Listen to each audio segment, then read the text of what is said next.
An extraordinary story coming into the public domain today. You've long had concerns over Chinese interference in British politics.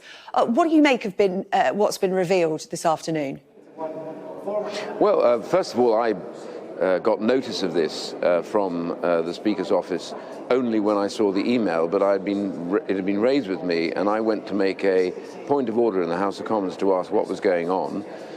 And the Speaker's statement is pretty self-explanatory, has already been read out. But behind it lie a whole series of concerns for people like me. I've been sanctioned by the by the Chinese government. So, you know, should I go to a country that is an extradition treaty? There's every chance they'll do what's called a red notice on me and others. So, you know, they've interfered already in Parliament. That to hear, as we did, that there's been an individual that is clearly paid for, but it sounds like from the Chinese state, as an agent of the state, has been in Parliament for some considerable time, even up until this morning, and that they're now kicked out of Parliament, passes revoked. But I want to know from the government, what in heaven's name are they doing? After all, I understand that this woman arranged money and donations to the Labour Party, that she met David Cameron, that she was given an award now, it turns out, from the Prime Minister at the time, Theresa May. I mean, this got around, and it's beginning to unravel, and the money that I was just hearing now on your report just left me breathless.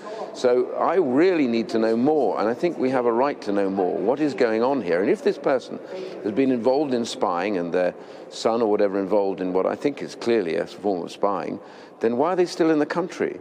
You know, I hear that they're not going to be kicked out. Well, I have to say that's wrong. I mean, if they're agents of one foreign state, and particularly a disgustingly violent, nasty organization like the Chinese Communist Party that is guilty of genocide and abuse, why in heaven's name is such an agent allowed in the country? So these are big questions that we want the government to answer, and the House of Commons needs to make it very clear what they're going to do about future security.